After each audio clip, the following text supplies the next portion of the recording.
Guess what, golfers? Vegas isn't just casinos and pool parties. In fact, there are 50 golf courses within a 15-mile radius of the Strip, all boasting beautiful desert oasis landscapes. So, if you're looking for a break from the action, consider hitting the links. See you in Las Vegas. Let's get lucky. The sharpest football contest show in the land, the Las Vegas Football Contest Show, focuses on Circus Sports Million, Circus Survivor, and the Westgate Super Contest, handicapping the games and releasing our contest picks every week of the season. With two former Super Contest winners, Brady Cannon and James Salinas, a former NFL player, Mike Pritchard, and over $1 million in contest prize money won combined, the Las Vegas Football Contest Show will have you prepared this season like none other. It's good news, bad news, but it's the same problem when they created this problem come draft day, right? We all knew you got too many quarterbacks. It's as simple as that. Unless one guy absolutely stinks, then you still have too many quarterbacks because you still got Deshaun Watson, who's eligible to come off the IR this season if they really want to go down that road again. In-game live, only on SportsGrid. This is the moment every fan waits for. The countdown's over. The road to kickoff has begun. Play is here to stay. I'm not going to name names, Kevin. From win totals to player props, from division races to MVP debates, we've got eyes on every camp and data feeding 24/7, breaking down every angle across the league. Every pick, every edge, every line that matters. SportsGrid. Your road to kickoff starts now.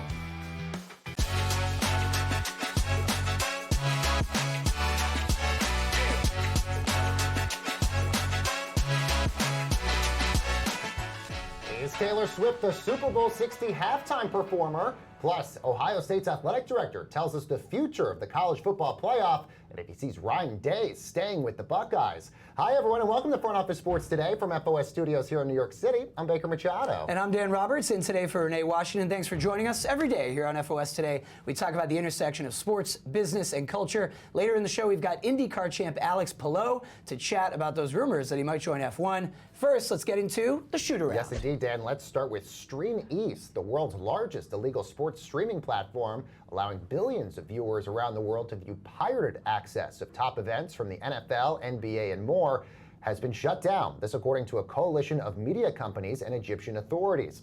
And that coalition says 2 men in Egypt were arrested on suspicion of copyright infringement. Free pirated feeds have been a major issue for leagues and networks, as a recent survey from global consultancy Brand Finance found that 43% of global sports viewers have considered pirated live stream sites rather than paying full price, Dan, to watch sports. Shocker here. Shocker. Yeah, that percentage sounds, I guess, higher than I would have guessed, but none of it is shocking. This was one of the good ones. I'm not saying I'd ever used it, but it is funny to think that when you were using it, it was like, thank you, Egypt. I don't know if ever knew where it was based or where these guys were. But it's also a reminder of just how vigorously the leagues enforce this stuff. I mean, we're talking about getting arrested for this, you know? We did a story, it was almost months ago or a year ago, on meth streams and crack streams going down. That was another one of the big ones. So I don't know how many of these well-known feeds are left.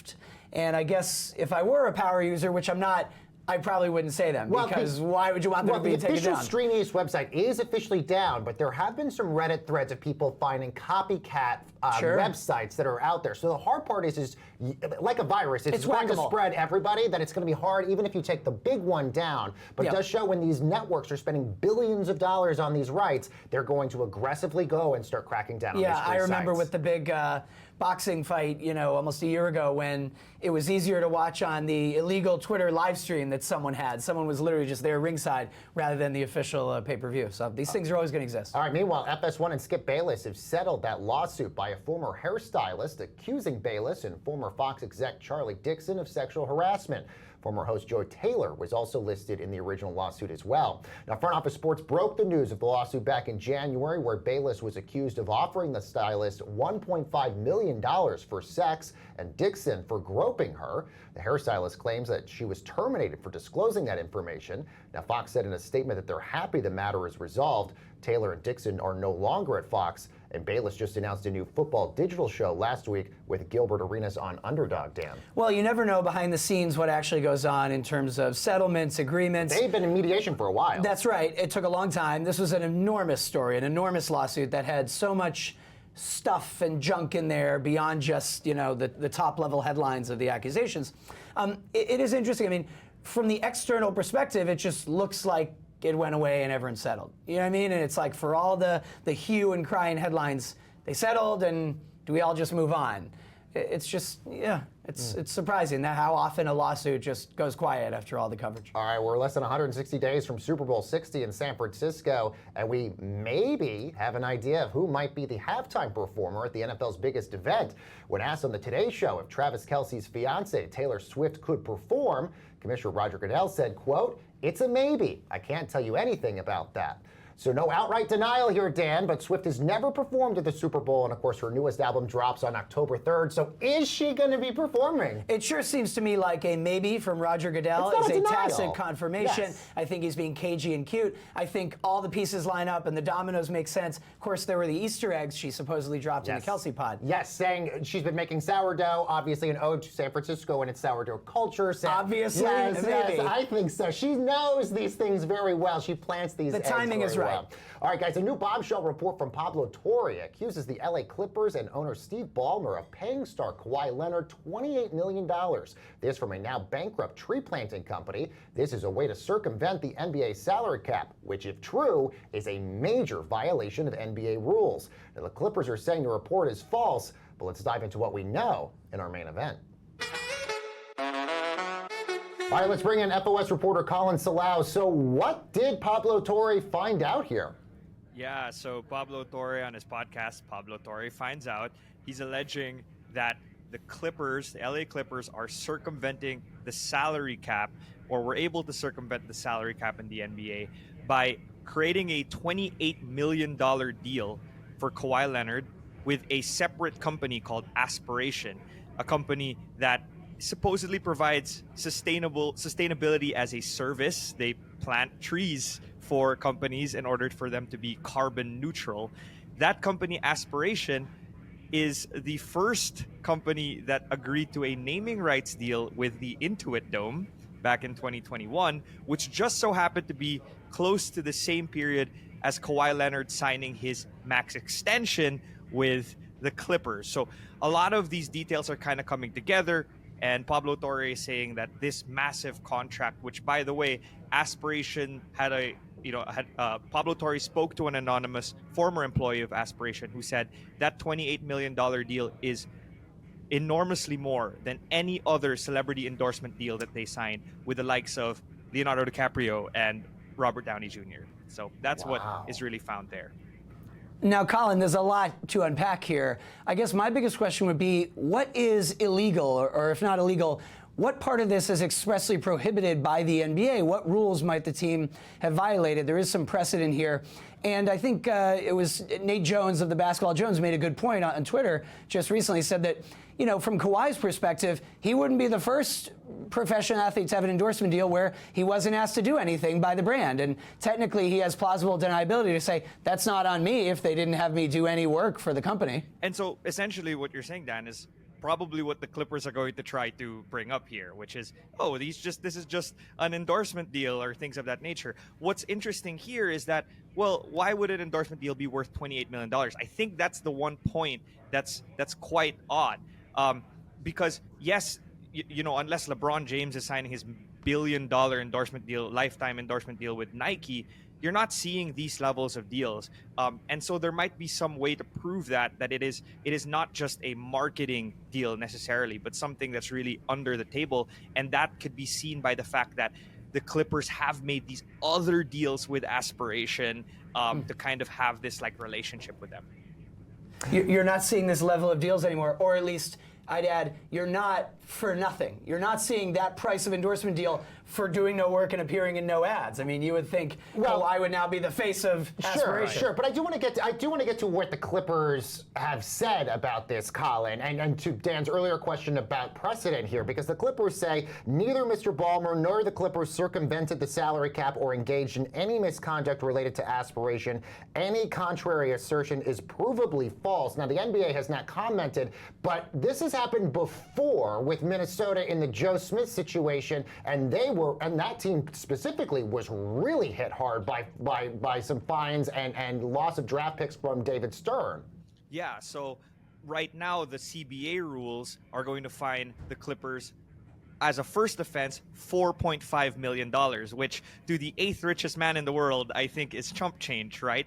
But they also, right now the rules say it's a loss of 1 first-round pick, but it also says that they could possibly void contracts that were involved in circumvention, which would therefore be Kawhi Leonard's contract.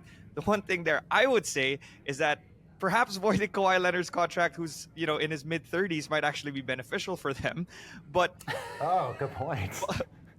But still, it is seemingly lighter, perhaps, than what the Timberwolves got. The question, therefore, for me is, will this change? Can there be something more than what's written here that's that Adam Silver can drop down? Wow. And really quickly here, let's go through some of the specifics of the fact that Adam Silver says this could be the death knell. What happens here if Adam Silver uncovers these allegations and proves them to be true? What happens here for Adam Silver and even Steve Ballmer and the Clippers? Yeah, I think it's going to be difficult. I don't know if it's going to be necessarily like the same thing that happened with the Clippers a decade plus ago, which is, Steve Ballmer's ousting. But I think it could lead to more investigations around the league. Oh, wow. And of course, Pablo Torre said it took him 7 months to get a lot of these documents. Really incredible stuff. Thank you so much, Colin Salau, FOS reporter there for us. Coming up next, everyone on Front Office Sports Today, we're going inside to what it's like running Ohio State's billion-dollar athletic department. We're speaking to the athletic director next.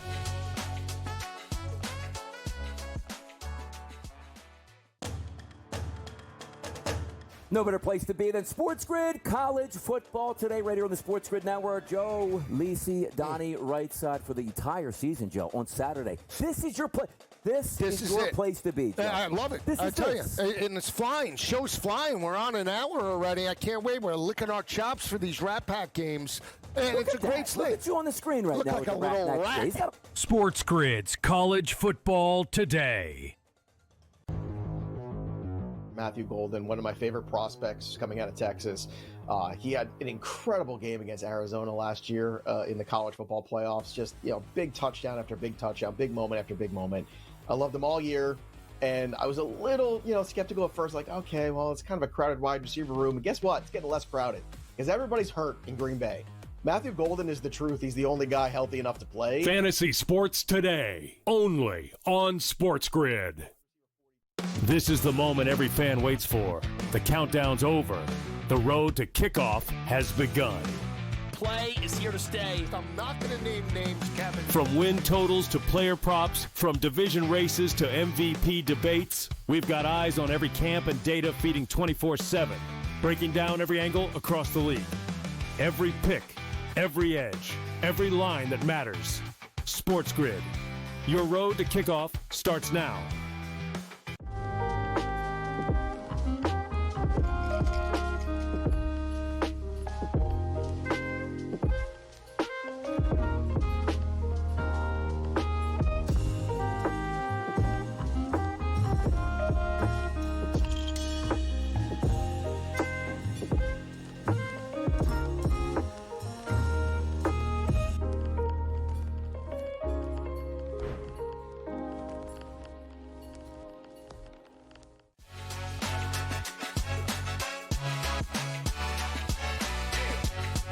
And welcome back, everyone, to Front Office Sports Today with Dan Roberts and Baker Machado. Ohio State, the reigning national football champions, are back at #1 in the polls. This after defeating former #1 Texas over the weekend.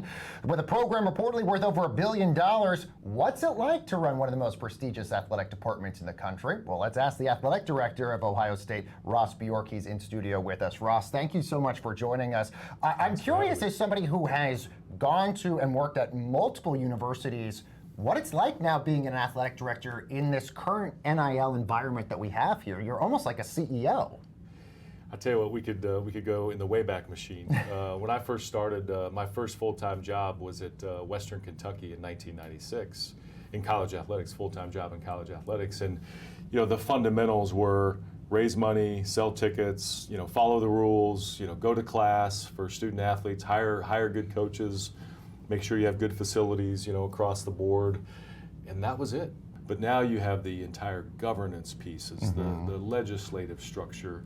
So you almost need to be an attorney, a CEO, a revenue generator, a compliance person. A lot of hats. A construction worker, right? A construction hat, a hard hat. There's so many components to it. It's fascinating. It's consuming. You have to be a little bit of a generalist about everything. You have to know enough about everything to not get trapped on any one subject, to get caught in anything. And so it's really, really a fascinating time to be involved in this. But the way I look at it is we get to do this. We get to solve these problems. Somebody has to do it. And so we're just leaning in at Ohio State and everything that we can do. What's sort of your philosophy on NIL, and do you sort of see a future of collective bargaining with these students essentially as employees? It kind of goes back to what we were talking about. What's the facet of being an AD? Everything, right? We have to embrace everything. So the philosophy on NIL is embrace it at the highest level. Be as aggressive as you can be, given your the environment. A lot of the rules haven't been published yet, right? And so we're still waiting on some of that piece of it. So how do you maximize your rev share number, which everybody has the same ability to go up to the 20.5 million, right? Everybody has that same number.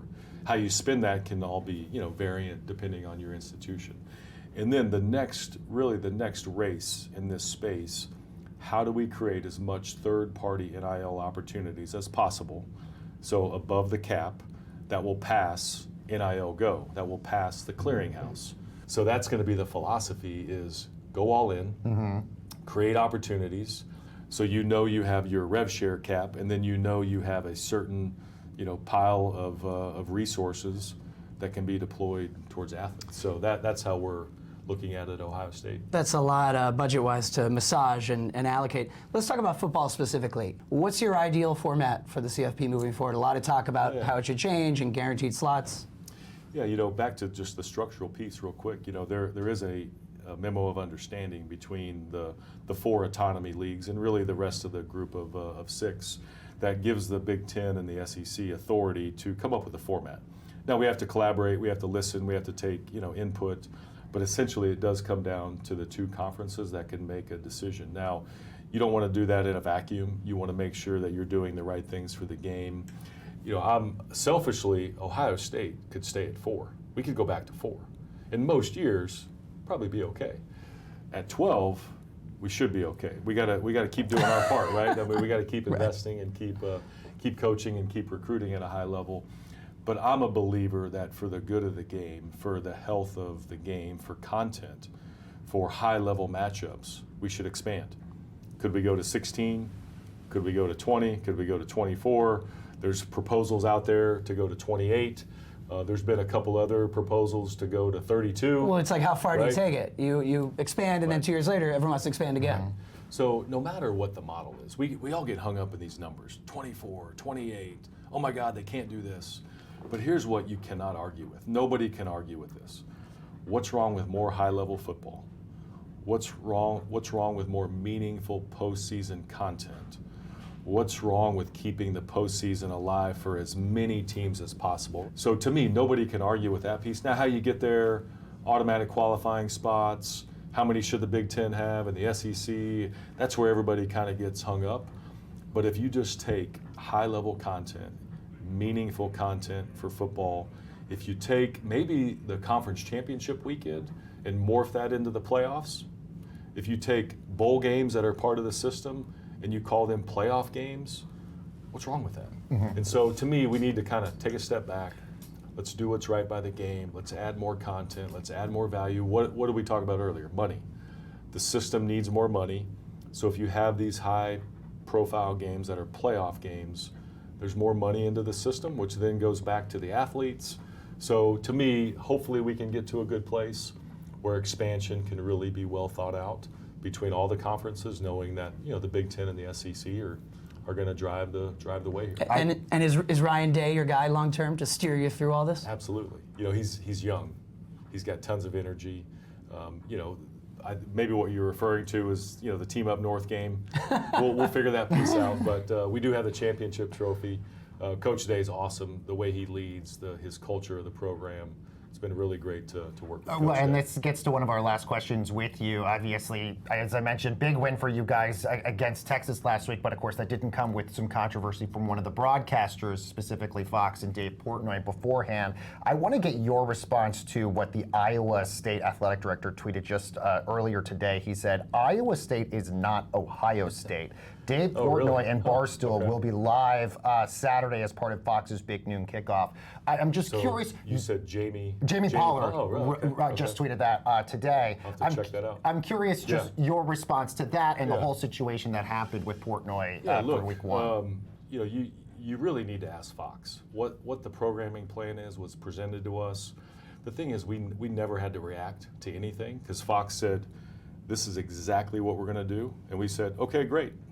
We'll see you guys on Saturday. See you on game day. So I haven't seen that tweet. Jamie's he's a good friend. I've known him for a long time, so I'll have to check out what he means by Iowa State is not Ohio State. Well, we do appreciate you coming in and talking to us, and it's incredible to see what a juggernaut you guys have been able to create over at Ohio State. What's the thing you're most excited about for this year, especially really, defending your national championship? Yeah, I think the great thing about this team is they really have their own identity. A lot of the players were like, that was last year's team. Even though some of them played on that team, a lot of them did. Hey, look, this is a new team, new leadership, new identity, new culture. Clearly getting off to a start like we did last week could set a tone. Now you just have to take it, that old coach speak, 1 week at a time. So just excited to see the growth of this team week by week. Absolutely, and to see you guys defend that championship as well. Ross, thank you so very much for joining us. The athletic director of Ohio State joining us here on Front Office Sports today. And don't go anywhere, we got a lot more show headed your way right after this.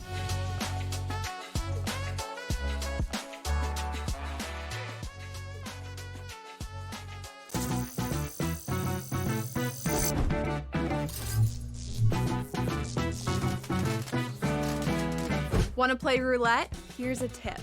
European roulette has a lower house edge than American style. The lower the house edge, the better shot you have at winning. Most online casinos offer European roulette. So, if I were you, I'd get spinning. Now, go get lucky.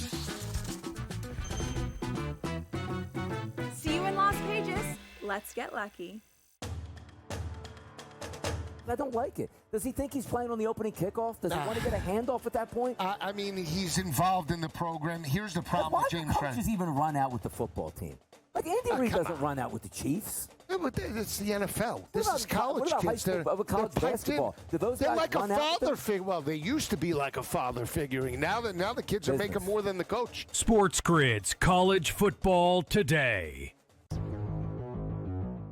The Dallas Cowboys losing that pass rush, losing another big impact player on the defensive side, all this does is make me like Dak Prescott more and CeeDee Lamb and George Pickens more, because what we talked about all offseason, right, Matt, which is, hey, when Dak is healthy, he is a top 5 fantasy quarterback, and the defense we think is okay, but we think they're going to be in a lot of shootouts. Now I definitely think there's going to be a lot more shootouts. Fantasy Sports Today, only on SportsGrid.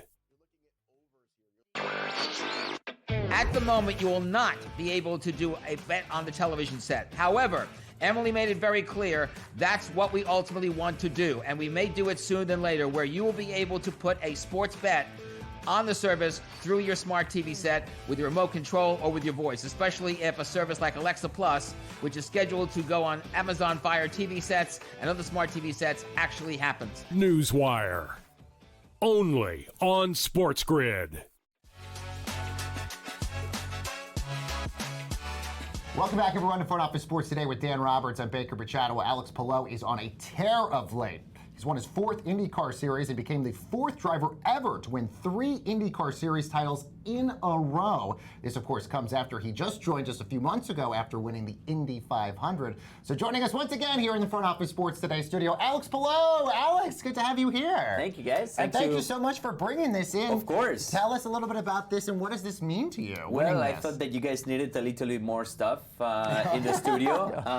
And yeah, this is the Astor Cup. That's what we get when we win the IndyCar Championship. Right. I couldn't bring the Borg Warner, which is the different trophy that we get for the 500 because that's huge. But yeah, this is the amazing Astor Cup. And by the way, the last time somebody had ever won 3 titles in a row was 15 years ago. Yeah. What does it sort of feel like to be part of history here? It's amazing. I mean, it's great to be in that position. I never thought I would be in this position. And actually, the last driver that won it with the same team I am today, with the same car numbers, so it's pretty cool. And he's still in the team as part of the just coaching and stuff, so it's cool. Alex, you are having so much success now that a lot of people wonder if the next move for you is over to F1. What can you tell us about that? No, I'm staying here. I'm staying here trying to get many more Astor Cups and Borg Warners if we can. I mean, there's been a lot of rumors. I tried in the past. I tried especially after I won my first IndyCar Championship, but I didn't really have a chance. I couldn't really get a full-time seat, so yeah, I have a great opportunity here to try and win and get more championships. Well, last time you were here, you were talking about how you really want IndyCar to sort of grow internationally. How do you sort of feel like things are going now with that, which is, I think, part of the reason why so many people are intrigued at the idea of you joining F1 because of that? Yeah, I mean, I think IndyCar used to be a lot more global, a lot more international, then kind of stayed a lot in the US only, and now we're expanding again, which is amazing. I think we've been having a lot more young audience that are like very interested in motorsport. They're joining us in like all the race weekends, so it's really fun. And I think there's going to be great news in the coming weeks for the schedule for 2026. And hopefully we can go somewhere else and expand, get more races, get new tracks, and just get new audience. You talk about the audience and growth, and obviously IndyCar has a relatively new Fox deal. To what extent do you guys notice that, care about that, track things like the ratings and the TV deal? I mean, that could mean and has meant more exposure for the series. Oh yeah, it's been huge for us. I mean, they entered IndyCar as part of the series as well. Like they both part of the series, which is amazing for us. And just to be in the Super Bowl, we were there in like 3 or 4 ads.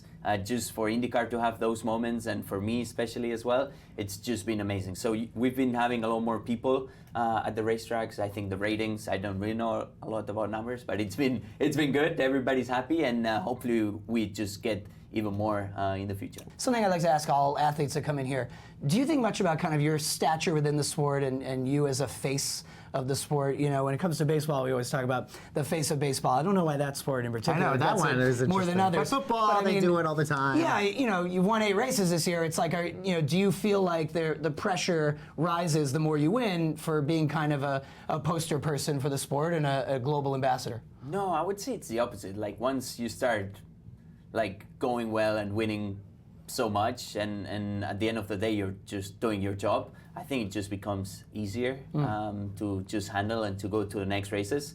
I think it would be a lot tougher if you're not winning. Your job is to win, and it's like, I need to do something. That would be a lot of pressure. Well, first things first, right? And then you worry about the other stuff. Exactly. So it's been awesome. Alex, congratulations for a great year for you, an amazing Cup win for you, and of course, all the things that have happened for you this year as well. Thank you, guys. All right, guys, we got a lot more Front Office Sports Today headed your way right after this quick break. All right, Dan, let's see what's bubbling at the FOS water cooler. Drake is all in on Yannick Sinner, as the rapper known for placing big bets on sports and often losing them, posted on social media that he wagered $300,000 on the top-ranked men's tennis player to win the U.S. Open, which would net Drake over $500,000. Now, the Drake curse has been pretty live in tennis, as a website that tracks Drake's bets says he's down $115K on tennis, including betting $210,000 on American Taylor Fritz to beat Sinner in last year's U.S. Open final. Now, he did successfully pick Sinner to win the Australian Open back in January, but still, I mean, either betting on Taylor Fritz regardless against Sinner is never that has not worked out. He's 0-11 against Djokovic, so he didn't even make it to play Sinner this year. No American men left in the U.S. Open, by the way. Only 2 Americans left on the women's side, so I hope that goes well for Pegula. My pick is Alcaraz at this point, but it's just hard to see anyone really winning any men's major for the next Outside 10 of those years two. other than Sinner and Alcaraz. Tennis is like a duopoly right now. Interesting new book out about that. But the era of the big three, Djokovic, Federer, and Rafa, kind of coming to an end. I love watching Djokovic. I'd love to see him do it. I don't think it's going to happen, but... By the way, to your point, no American man has won a Grand Slam in 22 years. Andy Roddick. Andy Roddick was the last one to do it at the U.S. Open. All right, guys, that's going to do it for this edition of the show. Dan Roberts, thanks so much for playing with us this week. Daryl Barnes is going to be joining me tomorrow. We'll see you next time, guys.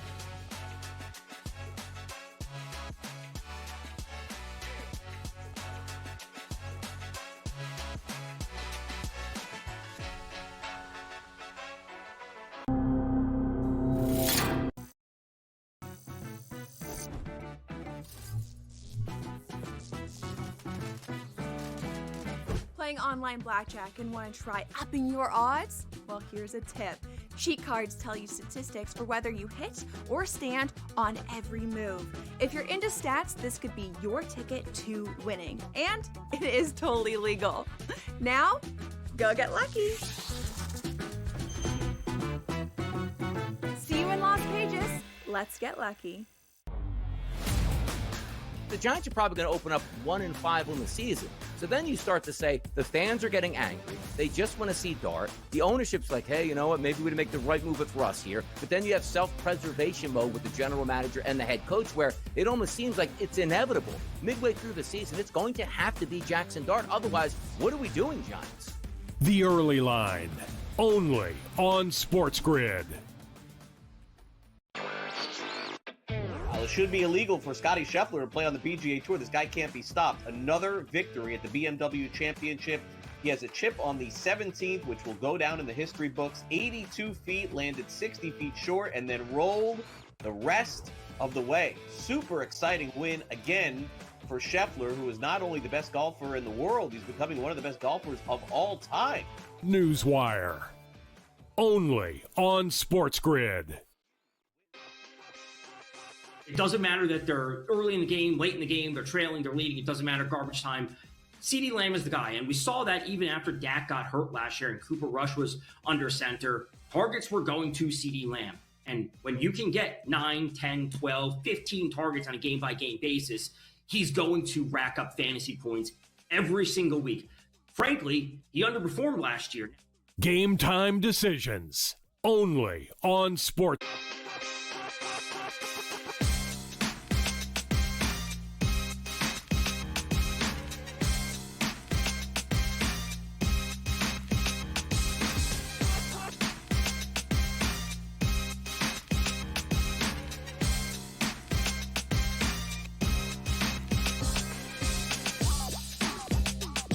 Game Time Decisions is live on SportsGrid on a Wednesday night. Kevin Walsh with you.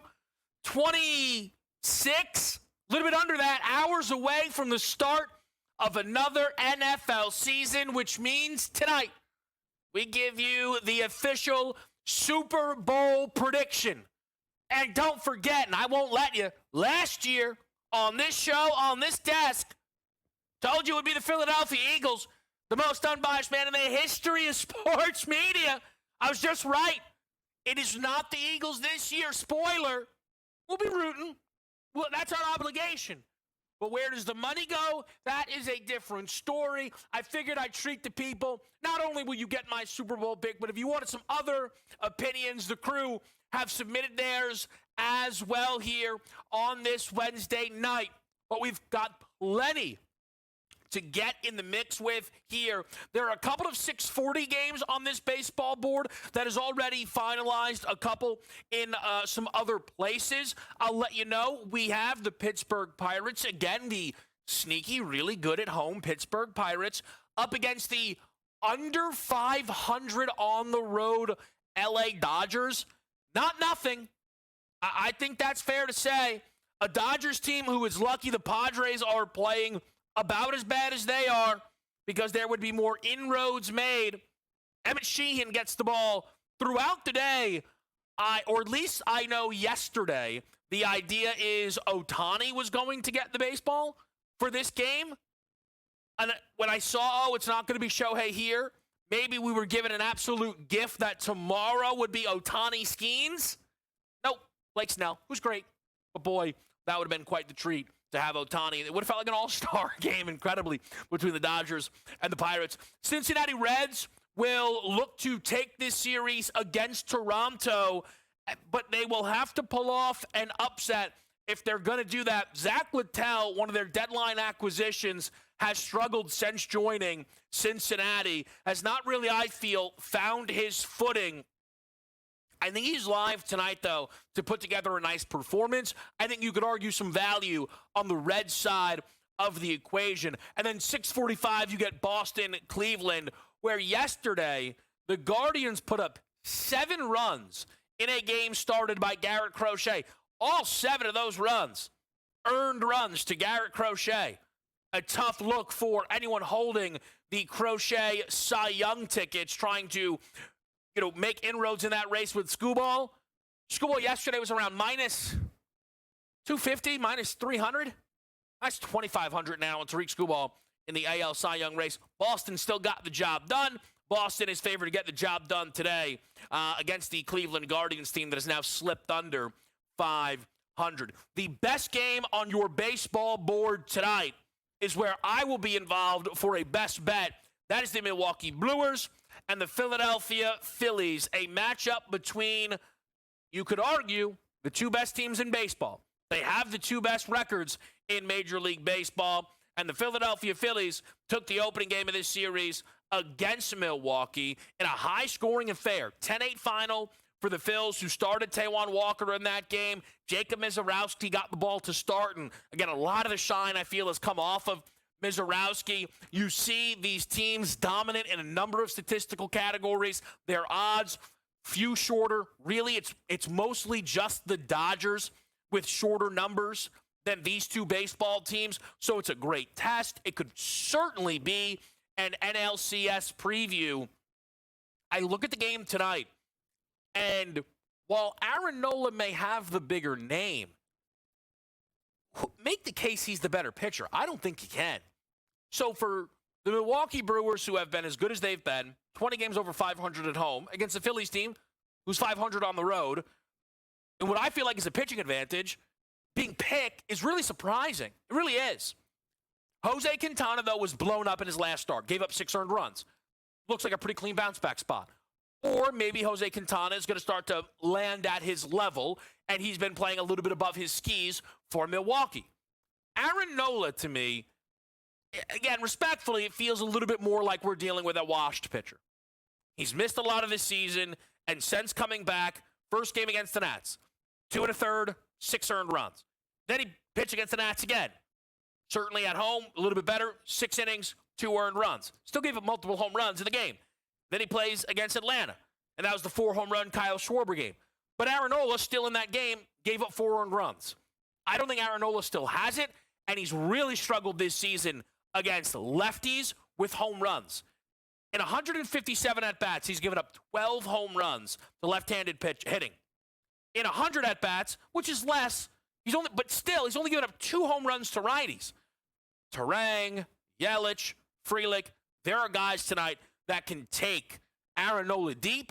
If it was a Dinger Tuesday, I'd be loaded up on Milwaukee Brewers. Instead, give me over the 4.5 team total for Milwaukee at even money. I have not dabbled too much in the team total market this year, I feel, for Major League Baseball, but I think this is a spot worth getting involved with. Someone who has played quite a lot of team totals recently and with a lot of success.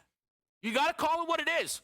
Our guy, Casino Chris Kopsky. The last week was a clean 5-0 with all team total parlays. Looks for more of the same. Toronto over the 3.5, White Sox over the 2.5. You'll get plus 114 if that's where you are dabbling. For anybody who wanted some U.S. Open talk, you will certainly get it here tonight. Don't you worry. You could argue it is the one area you would, I think, attempt to argue for main event status, whether that be Sinner or Naomi Osaka.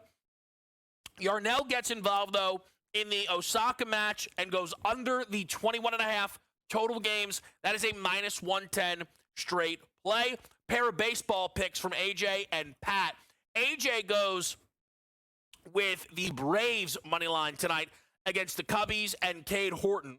Cade Horton, by the way, and let's make sure that this is, still bouncing back and forth in the NL Rookie of the Year race. Drake Baldwin has retaken status as favorite, sitting at -110. Today's game could actually make a really big difference in who is going to walk away with that award. To Pat's pick, which is going to be Yankees money line, yesterday, I kind of said it, right? It's an everyday thing. If the Astros are there, I probably think they're going to win. I probably think they're the right side. I probably think they are being shorted. And that was the case yesterday for Houston. And I guess maybe somewhat appropriately, but the result yesterday, everything around the game, I almost wonder if the Yankees broke my spirit around the Astros. Because the Astros just lost at home and are now once again home at +110. A money line dog. Like, that number always speaks to me. And it didn't today. I don't mind Pat's pick at all on the New York Yankees. The Framber Valdez cross-up at home plate is one of those things where, Valdez is like, that is a ridiculous accusation. There's no way. But, man, it looks like it. I mean, again, the world where you seemingly cross up the catcher, and even if it wasn't intentional, wouldn't you be like, my bad? As opposed to just walking away furious? The vibes around the Astros, all of a sudden, at least in my eyes, not as bad as they've been all season long. We stick with the baseball board after a quick break here on a Wednesday night on SportsGrid.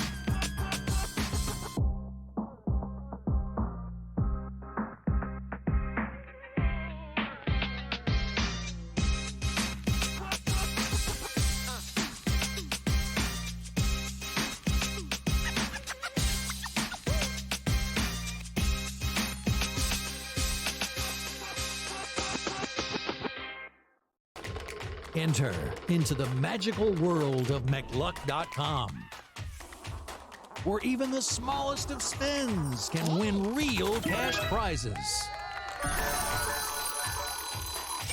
Adventure into over 1,000 of the best Vegas-style slot games. So what are you waiting for? Unlock your free welcome offer today. Join the fun where winners play and players win.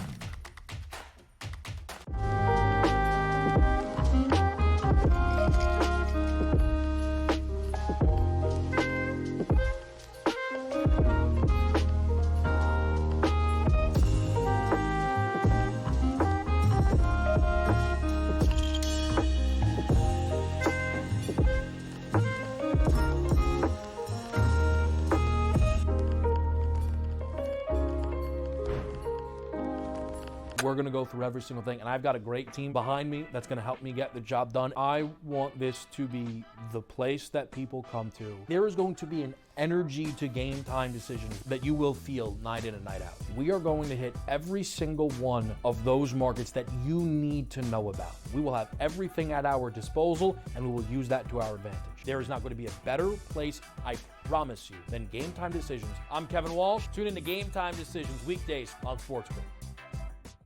This is the moment every fan waits for. The countdown's over. The road to kickoff has begun. Play is here to stay. I'm not going to name names, Kevin. From win totals to player props, from division races to MVP debates, we've got eyes on every camp and data feeding 24/7, breaking down every angle across the league. Every pick, every edge, every line that matters. SportsGrid. Your road to kickoff starts now.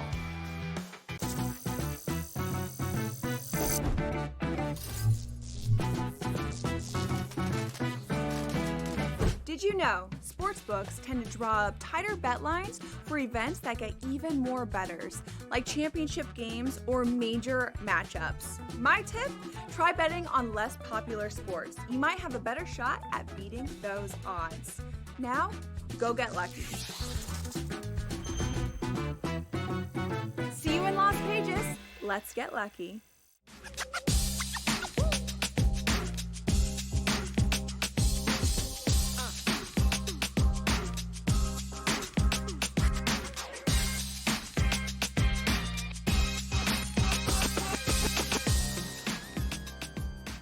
Game time decisions here with you on a Wednesday night, looking at what is a jam-packed still Major League Baseball board. We're buttoning up Orioles-Padres, where Baltimore is on the cusp of putting San Diego on a 4-game losing streak. This is a team who has just not been playing good baseball recently in San Diego. They kind of salvaged. There was this they had a 5-game winning streak where they took 3 in a row against the Giants and the first 2 against the Dodgers. Outside of that, it's been really bad. That includes the Dodgers sweep, a series loss to the Mariners, series loss to the Twins, and seemingly going to be a sweep here at the hands of Baltimore.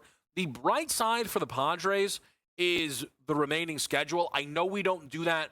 I know schedule talk is way more of a football thing, right? Certainly college football, and certainly when it comes to the NFL, there's smaller schedules. It's easier to grasp. But baseball also, more random when you play 162. All you're looking is to win 2 of 3 as opposed to, we swept. And there's, I understand all of the variables of it. But we are down the stretch here, and the Padres schedule projects easier. There are 6 games against the Rockies, another 3 against the White Sox. There's only so many games left, right? More than half their games are the Rockies or the White Sox remaining. They're not playing good baseball, because I think we would have said, they're hosting the Orioles. That's probably going to be a pretty easy series.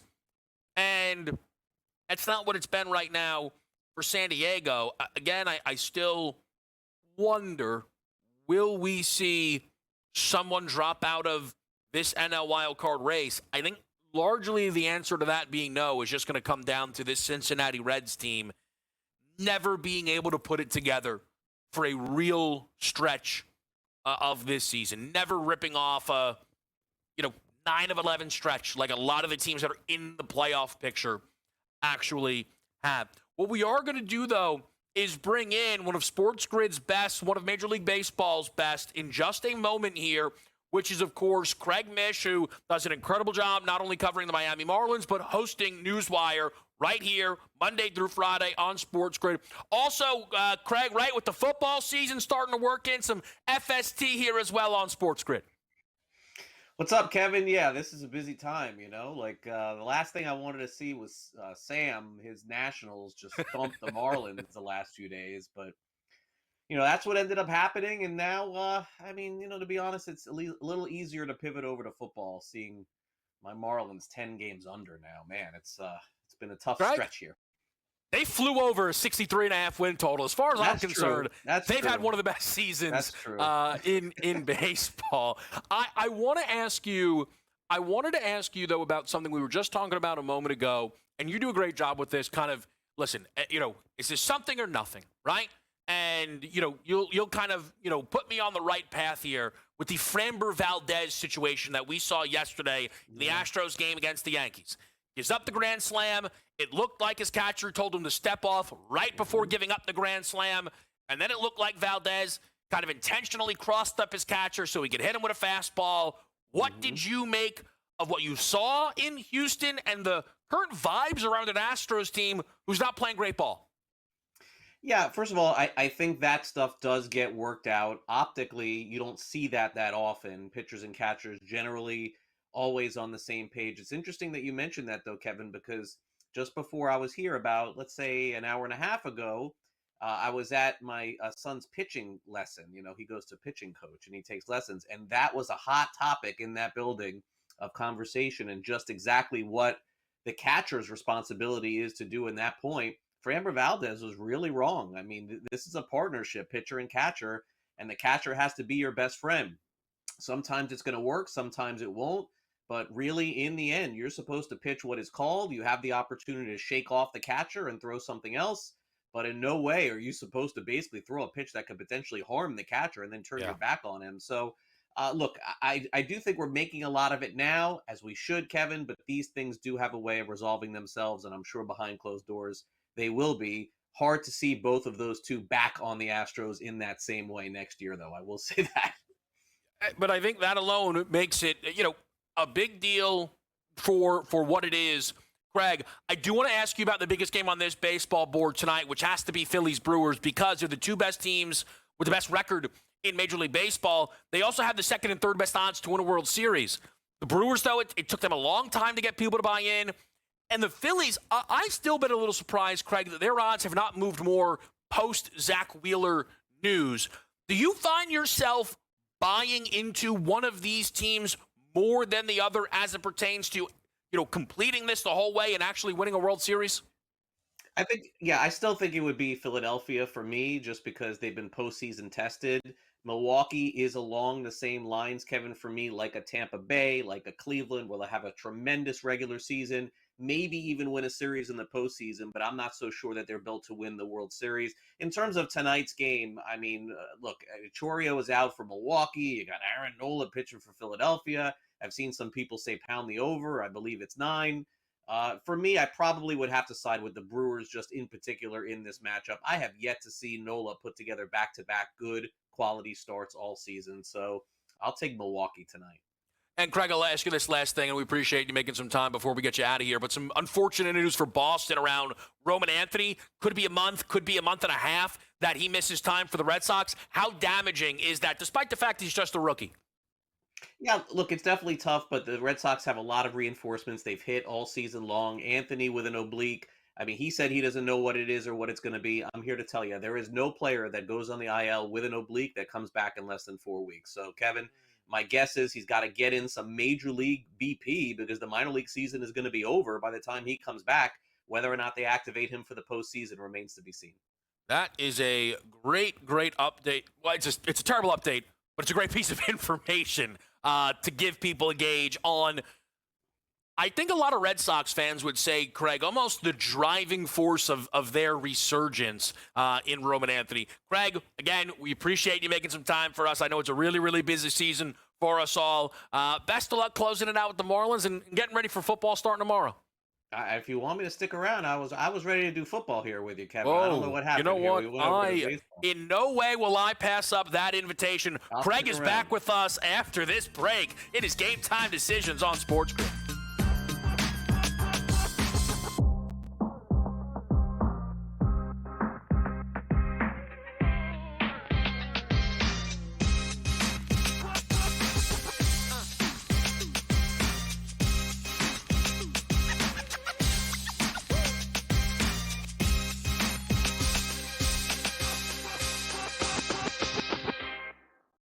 This is the moment every fan waits for.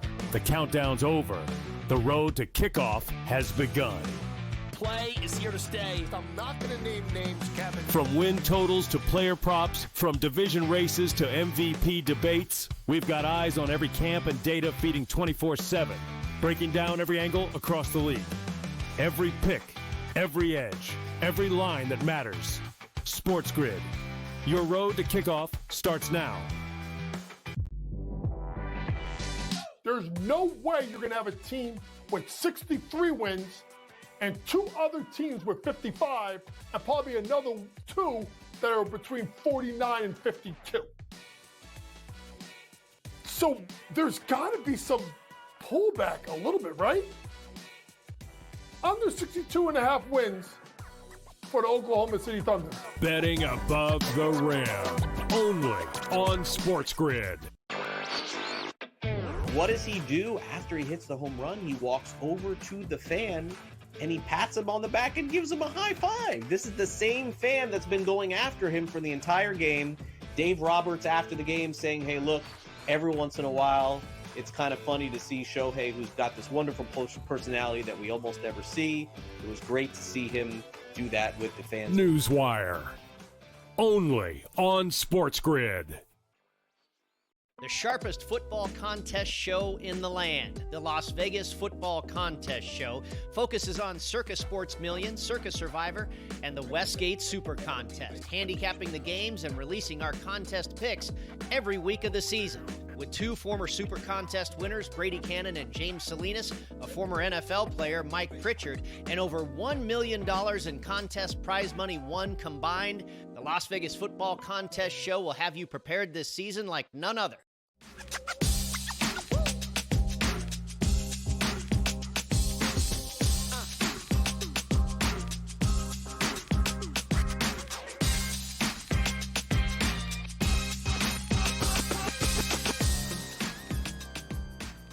What a treat.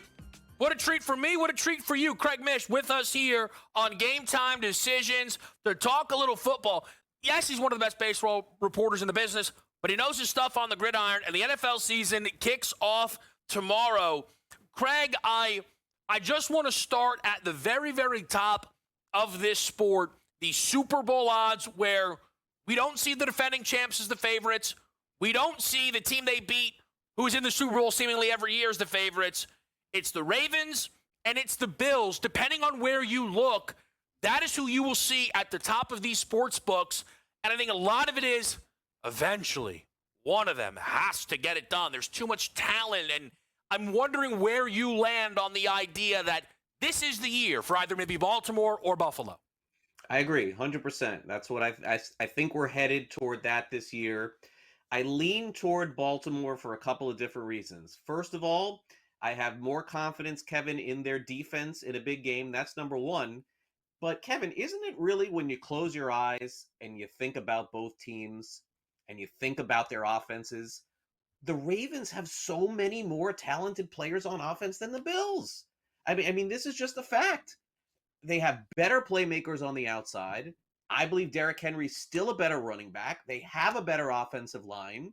So for me, it is Baltimore. It's not to say that if Lamar Jackson versus Josh Allen, we can play that game. Lamar Jackson goes down, Ravens season's over. Josh Allen goes down, their season's over. But the Ravens just have so much more around Lamar Jackson that it leads me to believe that that's the team that I would pick to win the AFC. I also would not pick Philadelphia to win the NFC, which is a whole nother Who stands out to you in the NFC? I like the Packers. I like Green Bay.